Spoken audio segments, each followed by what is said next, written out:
Alrighty, hi everyone. Thank you for being with us. It's a wonderful that you could join us.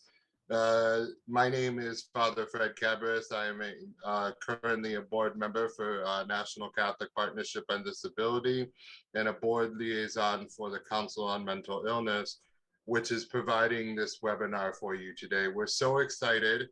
We're super excited to have Dr. Antis with us today to talk to us specifically about where is God when somebody dies by suicide. Such a important topic, and I think such a great question that everybody always.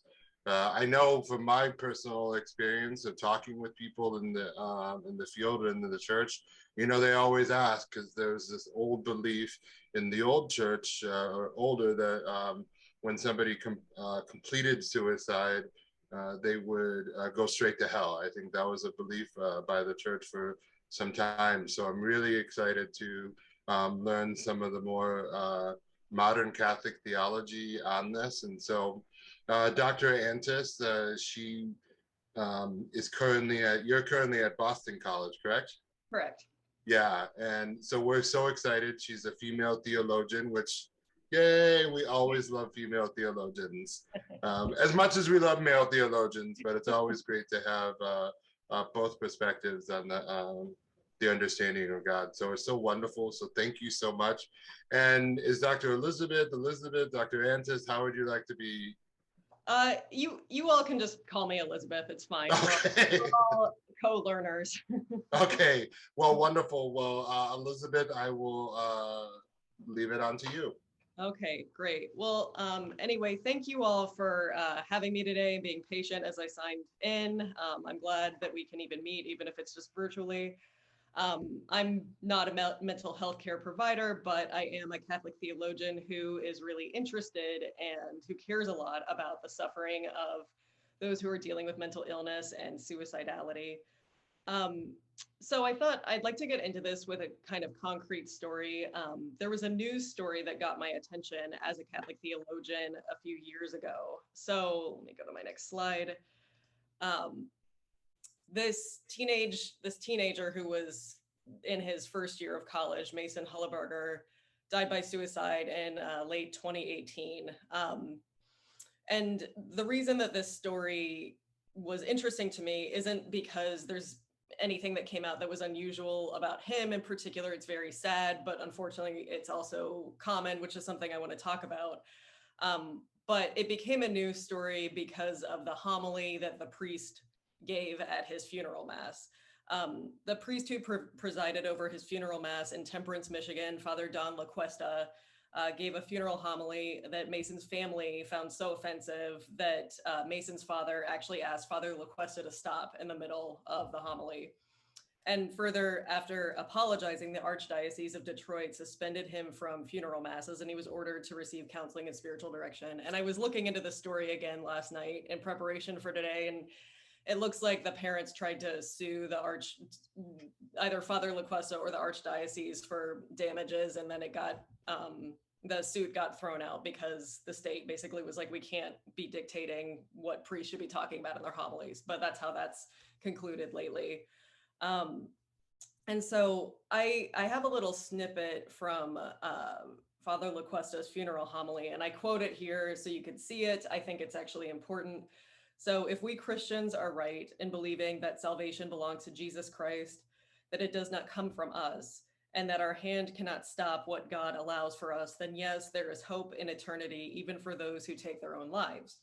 Having said that, I think that we must not call what is bad good, what is wrong right. Because we're Christians, we must say that we know what we know is the truth, that taking your own life is against God who made us and against everyone who loves us.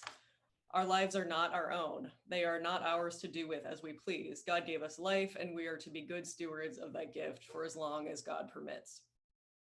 Unquote. For me, what's noteworthy here is that LaQuesta actually does emphasize divine mercy while still drawing attention to the fact that Mason died by suicide. And he actually goes on to mention the fact that Mason died by suicide about 6 times in the homily. So Before I give my take on it, I wanted to then also juxtapose what Father Locuesta said with what's in the catechism from the late 20th century on suicide. So from 1994. So in the catechism, it states, quote, suicide contradicts the natural inclination of the human being to preserve and perpetuate his life. It is gravely contrary to the just love of self. It likewise offends love of neighbor because it unjustly breaks the ties of solidarity with family, nation, and other human societies to which we continue to have obligations. Suicide is contrary to love for the living God. Grave psychological disturbances, anguish, or grave fear of hardship, suffering, or torture can diminish the responsibility of the one committing suicide. We should not despair of the eternal salvation of persons who have taken their own lives. By ways known to him alone, God can provide the opportunity for salutary repentance. The church prays for persons who have taken their own lives. Notice some of the resonances between Locuesta's homily and this catechism passage. There's an emphasis on divine mercy and an emphasis on the moral wrongness of suicide for many reasons. I first heard about the Mason Hulleberger suicide in the Locuesta homily because of the outrage it generated. But then once I was reading Locuesta's homily, which I at the time was online, I was actually surprised at how unsurprising it was. I think it's very close to what's in the catechism. So to my mind, Locuesta offers a pretty tight reading of the Catholic Church's official contemporary position on suicide. But his homily did generate outrage, and the Archdiocese apologized, stating that the Hulleberger's family's needs had not been served. This is very interesting to me. So if Locuesta is doing a strict reading of the catechism, what's the failure exactly? His pastoral failure is immense. I want to be clear about that. For one, his homily ended up being completely different from what he told Mason's parents he would say when they met ahead of time. And second, contrary to their wishes, he said virtually nothing about Mason's life or personality. So I'm going to come back to those things. But I do want to say that Locuesta is not some sort of aberrant, like demonic priest regarding the content of the homily. I think that he's performing an intelligible interpretation of current Catholic doctrine on this. But I would also say that the doctrine, while heading in a decent direction, needs further development. Development, which I think is already in keeping with the ways that it's already started to update. That's what I think is going on. So when one takes the historical long view, one sees clearly that the Catholic Church has actually greatly softened its position on suicide. I still have that slide up. You can see the consideration of grave psychological disturbances, coercion of various kinds. You know, these things have to be taken into account to mitigate culpability. But if you think about the great theologian Augustine from the 4th and 5th centuries, he's the one who really starts systematizing Christian thought on this, and he views, suicide as contravening "you shall not murder," the 5th commandment, or another number depending on where you're coming from. And that's right, that suicide is taken as this act of prideful disobedience, and then that's it. You have no more time to repent. So that's where the gravity comes in. So I think from that position, from like the Augustinian position, the church has come a long way. There's more shades and more nuance in the position on suicide. But I do think, like our broader society, so I wouldn't say this is uniquely a Catholic problem, it still has quite a bit of work to do to enter into that lived experience of suicidality and to destigmatize suicidal people without normalizing suicide. Such examination of the experiences of deeply suicidal people uncovers what I think is a searing pain that victimizes them in a singular manner and scrambles maybe our normal ways of conceiving of agency and sin. And I think that's because this violent self-inflicted act that happens in suicide is not really straightforwardly voluntary. And I think that's what we need to unravel more. I also want to say, as part of this, that I think we have to honor and remember those who have already died by suicide in a particular way. That's a group that I think, even in mental health conversations, is especially neglected for probably a number of reasons. It's still a stigmatized reality. It's also very sad. People don't know what to do about it. Suicide loss survivors, families and friends of people who've died by suicide can feel very alone because it's like verboten to talk about the person they lost. And so I think it's important to bring in the doctrine of the communion of saints to think about suicide decedents or suicide victims within that. I think that that opens up our theological imagination and our ability to hope in a really important way. And I want to do this ultimately to help us become more preventative in our theology and in how we are with each other around suicide. So that's really my ultimate goal. And so I want to canvas some contemporary psychological perspectives on suicide to help convey a sense of what suicide feels like, or being suicidal feels like. And then I actually end up looking at a 20th and 21st century German Catholic theologian, Johann Baptist Metz, who does not write about mental illness and suicide, but he does write about the victims of history, the other people who have suffered, who are in danger of being forgotten by us who are living. And I think you can think about suicide victims in that way as well. Okay, and then that'll inform how I think about the communion of saints. So I want to then get into my actual claims. All right, my main claim, my first main claim. Taking psychological insights about suicide seriously helps theologians understand that people dealing with mental illness to the point of suicidality are best understood generally as victims of deep suffering rather than as sinners in the act of suicide. It's the analogy I sometimes use when I teach about this is thinking about a person being high up in a burning building and then feeling so scared that they end up jumping out of the window to what is likely a sudden, and quick death. And so the question there is like, should we try to scold the person who needs to jump out of the window that they shouldn't do that, and it's like, that doesn't really fit what's going on. The desperation, the pain, the fear is so intense that that's kind of its own sort of internal coercion. And I think that there's something going on there with suicidality too, in general. Okay, and so let's go to my next slide. Okay, here are my other claims. The Catechism suggests that the living should pray for those who've died by suicide in the passage I read, because it's right to hope they're not ultimately lost to God. And so I think this is where Metz can really come in and be helpful. Metz views theology primarily as an act of theodicy, namely as an act of speaking of God directly because of extreme suffering in the world. That he views this as really the most important question in theology. And he thinks it's really important to cultivate solidarity with the dead, especially those who are dead because of suffering. And so I think that can help honor victims of suicide and help us understand how to do that in our memories and our actions. So in order to respond with love to people who are and who have been in the throes of suicidality, the Catholic Church not only has the option to encourage remembrance of those who are dead by suicide, but in fact, the responsibility.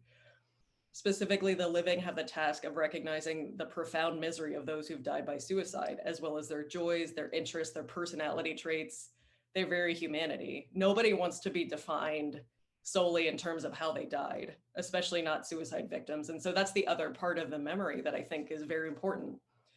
And then Catholics, I think we do well to think about suicide decedents as being held within the communion of saints. This teaching proclaims, namely the teaching of the communion of saints, that the living and the dead are still united as a community held together by divine love. And because suicide decedents have been consigned to hell historically by the Catholic Church, I think it's really crucial that Catholics now make the point of including them completely within the communion of saints, and which I view as an act of hospitality that entails praying for and with suicide decedents and believing in hope that they now live in God. Okay, so let me circle back. So just to have us understand, suicide statistics change every year. These are for 2020. Suicide currently claims up to 1 million people globally each year. In the general population of the United States, it's currently the 12th leading cause of death. It's the second leading cause of death for people ages 10 to 14 and 25 to 34, and third for people ages 15 to 24. In 2020, about 46,000 people in the US died by suicide, and we think that for every death by suicide, there are dozens and dozens of attempts. Approximately half of all suicides in the US involve firearms, and suicides account for 60% of gun deaths. So I could go on about the stats and break it down according to subpopulation, but just so we understand the scope of and gravity of what we're talking about, I think that's important. I think in terms of the relationship to what we call mental illness, in my experience researching this, it feels to me like, at least at the end of the 20th century, some Christian theologians who have wanted to talk about suicide really downplay its possible connection to mental illness. Because I think there's this other conversation that's happened that's like, is suicide ever rational? Can it be a rational act or whatever? And that's kind of an older conversation from the middle of the 20th century, and not really the way that I'm talking about it. But I would just say, although it's impossible to ascertain the role of mental illness involved in every suicide or every suicide attempt, I think it's fair to say it's often been underappreciated when we talk about suicide. Though, of course, I want to be clear that just having a diagnosed mental disorder does not consign one to this fate. That's also really important to say. And I think the other thing too is to make sure that when we talk about mental illness and suicidality, that especially depression, that we also look at people's social contexts too, and have them kind of think, what are their supports? What are the messages they're getting about their worth in their society, that kind of thing. I don't want to take away from the biological component that's often there, but I do also think, especially something like depression it is related to how we view ourselves in the world. So that does matter. The clinical psychologist Thomas Joyner, I think, is really helpful in his theory of suicide. So I'll use his as a launching pad, his theory. So he's this 3-part theory. So for Joyner, people are at a high suicide risk if they're habituated to violence or pain as a response to mental pain, or psych ache, as one other suicidologist calls it. Suicide is not an easy thing to do. We're not wired to harm ourselves. But people can habituate themselves and get there if they are used to being around violence or pain, or they've had some sort of mental preparation for it. But so that's important. Joyner talks about this as the ability to die by suicide, and then going to his other 2 points, the question is, well, then why are some attracted to suicide if it's so hard to do for most people? Really, against other myths that suicide is an act of strength committed out of anger, revenge, or selfishness, or a desire for control, suicide, in fact, results from an experience of that psych ache. It's a really particular type of pain. Basically, it's this overwhelming pain, and suicide is perceived as an escape from that pain. It's not uncommon to hear suicidal people, or maybe people who've attempted, who survived then, say, I didn't want to die, I just didn't want to be in pain anymore. And so that's what psych ache is getting at. Suicidal people enduring this type of pain have reached a point at which suicide seems to be the only option. The other suicidologist I mentioned, Edwin Schneidman, says that's when you start to hear that kind of language, you really want to pay attention. Suicide is the only option. It's not just one among many options. It's the only thing you can see. But if other choices provided relief from psych ache, they would be selected generally. And looking at personal narratives about suicide, you can really see this kind of pattern. Maybe some of you are familiar with a psychologist, Kay Redfield Jamison, who's written about this, who has bipolar, and she has, she's in her 70s now, which I'm actually really happy about. But she, in her book, Night Falls Fast, she talks about suicide, one of her attempts in a depressive episode, and she says, quote, I had tried earlier to kill myself and nearly died in the attempt, but did not consider it either a selfish or not selfish thing to have done. It was simply the end of what I could bear, the last afternoon of having to imagine waking up the next morning only to start all over again with a thick mind and black imaginings. It was the final outcome of a bad disease, a disease it seemed to me that I would never get the better of, unquote. And so this feeling of reaching an endpoint, extending far beyond what you can deal with, is a very common theme in people's narratives about their suicidality. And then going on, using Joyner's theory, suicidal people experience an intense degree of a low sense of belonging, like they feel alienated, but they also feel like they're a burden too. So those constitute, if you feel like a burden and you feel like you don't belong, especially if you don't belong, those two for Joyner constitute the desire for suicidality. Not just in passing, but these things become really salient parts of your life and define you. You feel like I'm a burden and I don't belong. That's really important. Okay, so not only that that no one wants to be around you, but you're kind of a drain on everyone else. This can be some of the self-talk and suicidality that I'm sure, like if any of you have struggled with depression, maybe that resonates. In her description of her earlier suicide attempt, Kay Redfield Jamison goes on to declare, "I knew my life to be a shambles, and I believed incontestably that my family, friends, and patients would be better off without me," unquote. And given the frequency with which the general population misidentifies suicide as selfish, the notion that one's death will benefit others is surprisingly common in suicidal people's narratives and suicide notes.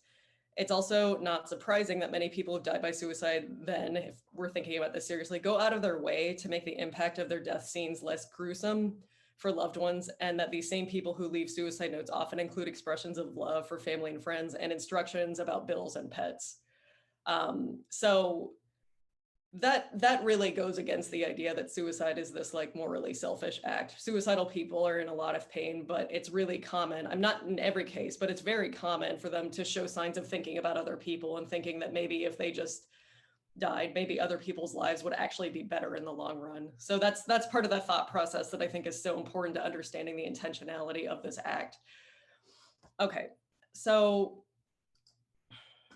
returning a little bit to Metz, Metz has a kind of theological protest against suffering. It's really important to him, and he wants us to cultivate solidarity with the dead. He gained this theological orientation after a harrowing experience in the German military in 1945. He'd been recruited as a teenager.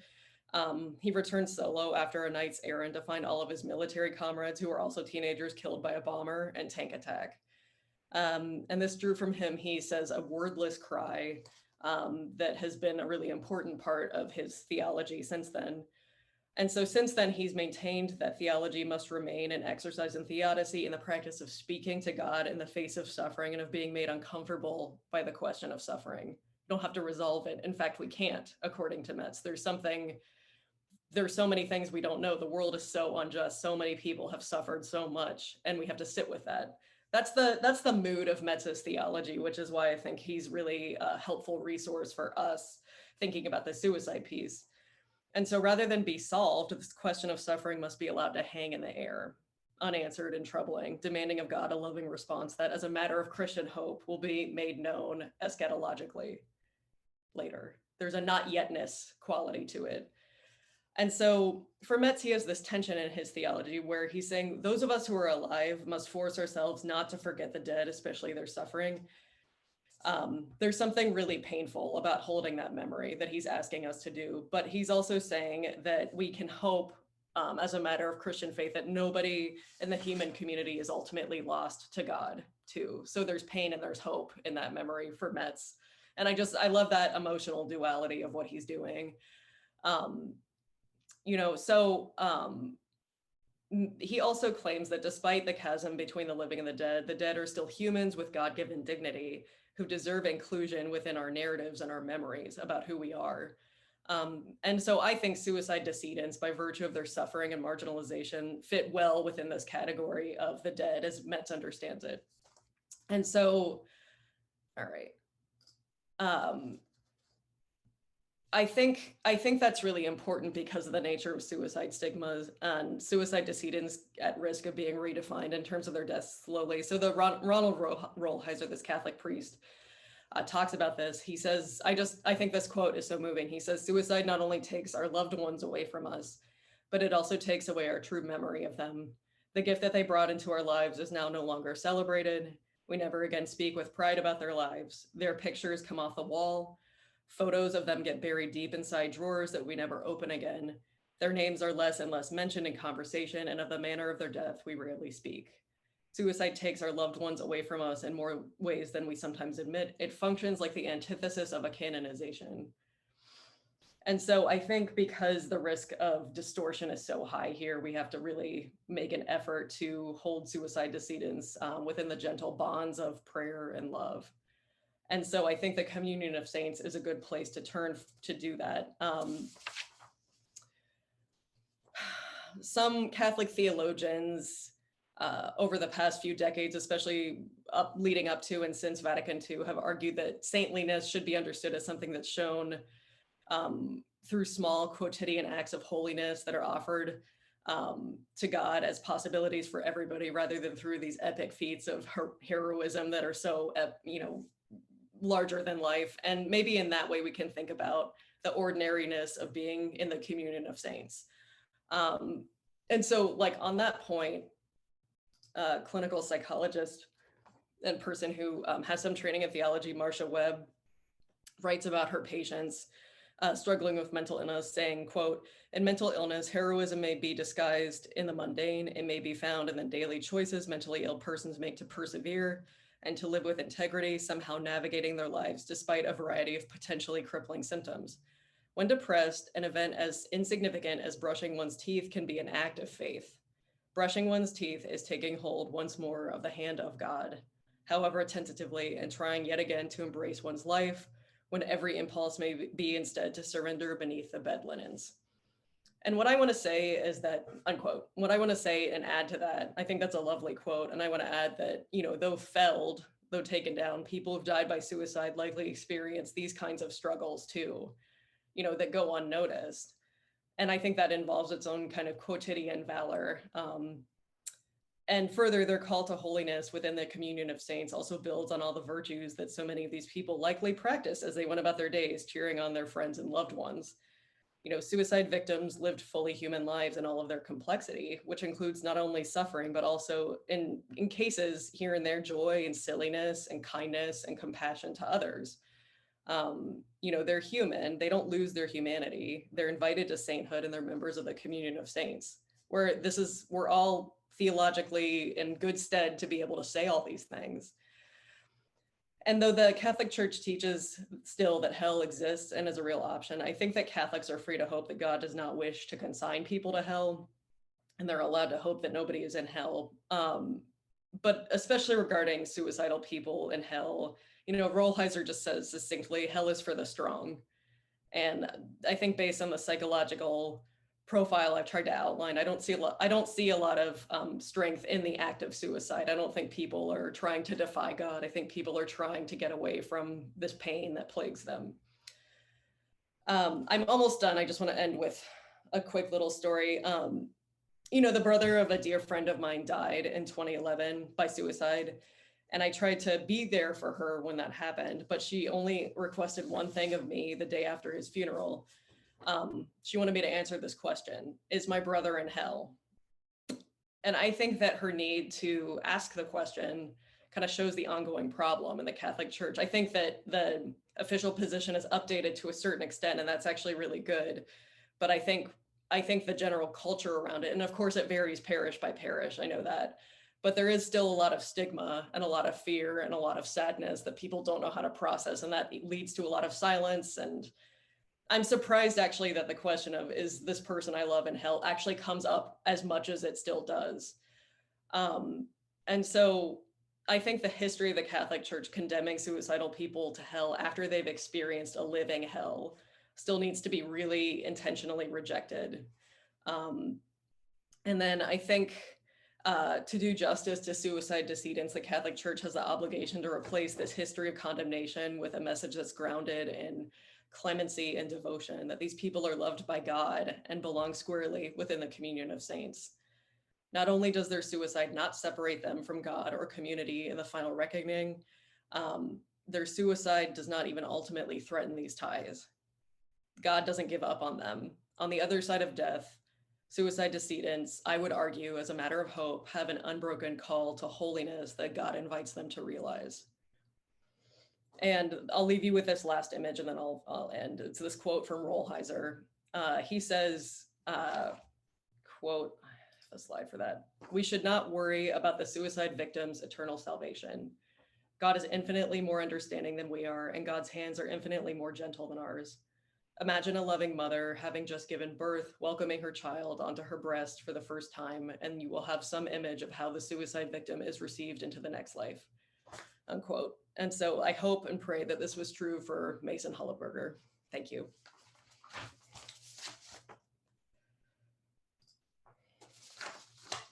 Thank you, Elizabeth. Wow, such a beautiful quote to end with, right? The image of going into like a mother with a newborn baby, you know, God embracing us, and I really love that. And if anybody has any particular questions, there's a Q&A section right at the bottom. You can go ahead and type them in. But I do have a couple thoughts and a couple questions. I mean, I think so beautifully done. Thank you so much. I mean, the idea of, especially when you said in the beginning, victims of deep suffering rather than as sinners, right? That's how we're looking at individuals who complete suicide. People who are in deep suffering. These are not strong people who are like, I'm going to defy God by taking my own life. It's people who are suffering from psych aches, right?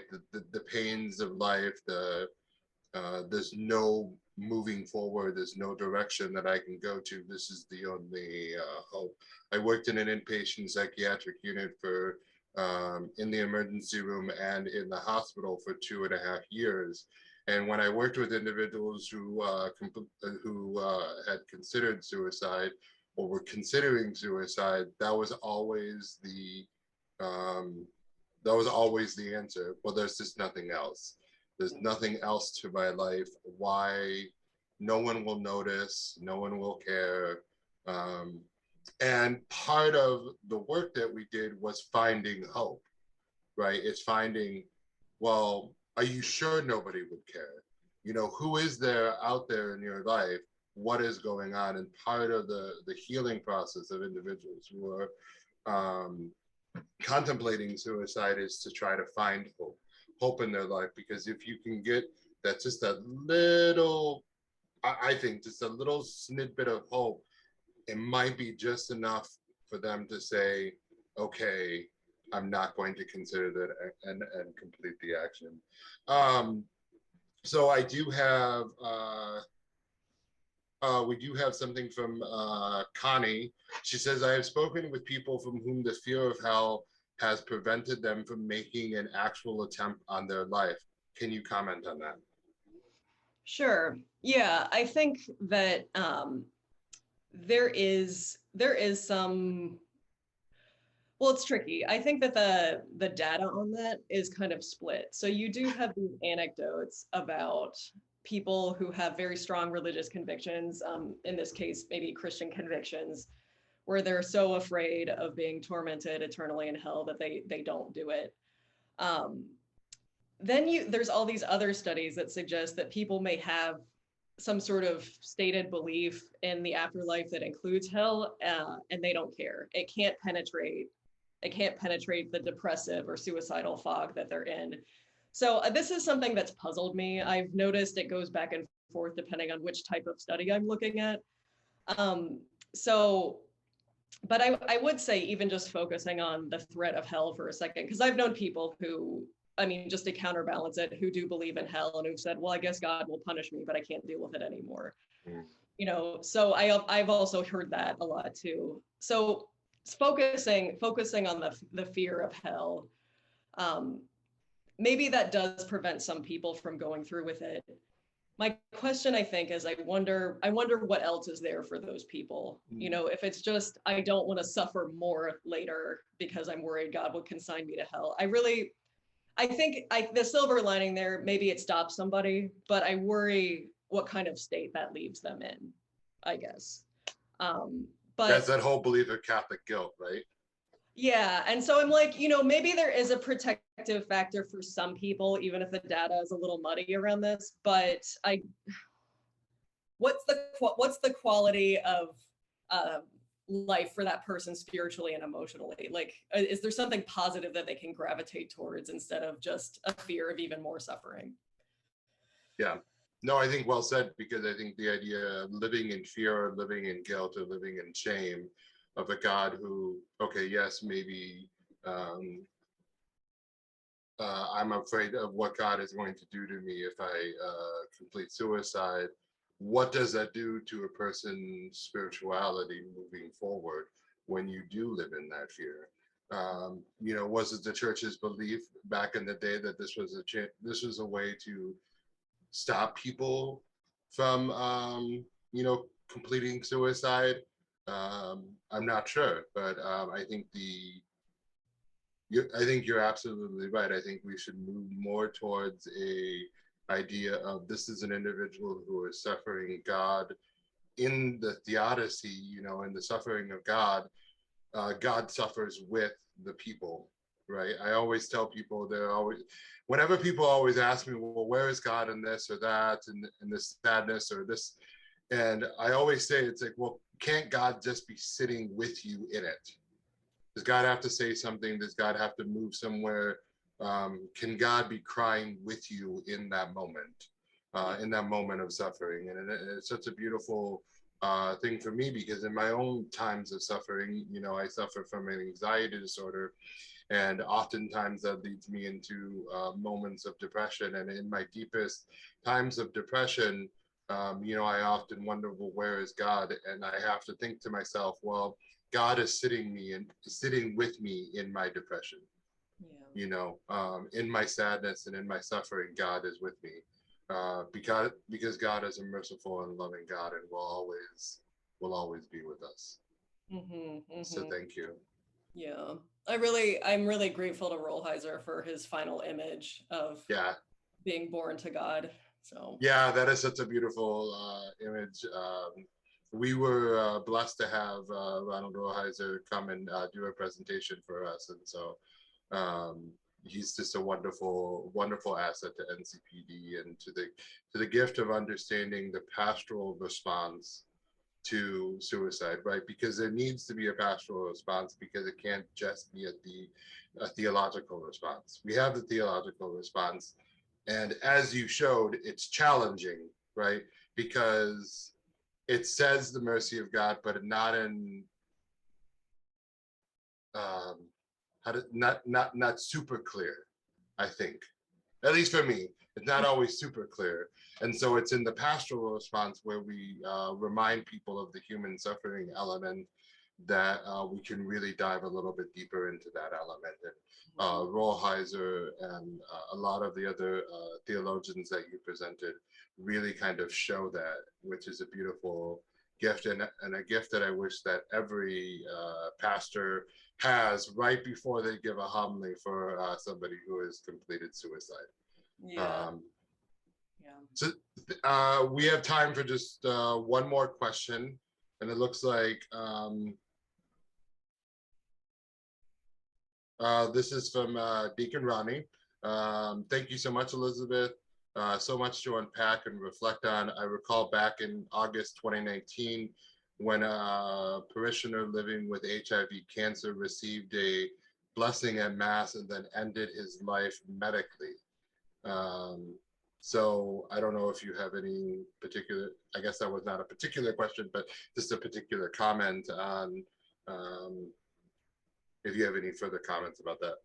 Yeah, since we got that Death with Dignity Act starting in Oregon in the mid-90s, the physician-assisted death has really become a hot button issue, especially in Catholic bioethics. And so the case that you're bringing up, that second question asker, is something that has been talked about a lot within the Catholic realm. I've tried. I used to try to lump that into what I'm doing, but I've sort of tried to recognize that there are specific questions that come up when somebody is terminally ill and they want to end their lives that maybe don't come up when a 16-year-old goes into a depressive cycle and finds the gun or whatever. But I do. So anyway, it's complicated, and probably like I can't get into all of that right now, but I do want to say, the one thing I'll say is I do wonder, what kind of communities we're building for each other, such that people feel like they they could take the time and die and not feel like they have to cut it off. But I don't want to ask that in a way that trivializes that suffering, because dying in that way is, having some secondhand experience with it is really, really awful. So Yeah. So it just raises some unique moral questions that don't actually represent the majority of suicides, but have actually had a lot of discussion in Catholic bioethics. I can say more if you want to contact me about that. No, that's and we also have a wonderful webinar given by Dr. Timothy Sever from Loyola, who talks about physician-assisted suicide and the scriptural and the theological implications. So you can always go to our website at ncpd.org, mental health, and look at our webinars. And Dr. Timothy Sever, he does a really great presentation on that. So, and yeah, if you have any other questions, I guess let Dr. Elizabeth know. And so thank you so much. I appreciate, Elizabeth, for you being with us. It's so wonderful to be with you. And we're really excited for all the work that you're doing. We're really thankful for all the work that you're doing, because I think it's really important work, and it helps to promote the message, and I think it helps to get that message of hope and love and healing for everybody. So thank you so much. Thank you everybody for being with us. Just wanted to let you know that we will be also having another female theologian with us next month, August 2nd at 5 p.m. Dr. Kobens. She's going to be talking about her book, Dust in the Blood, which I'm halfway through.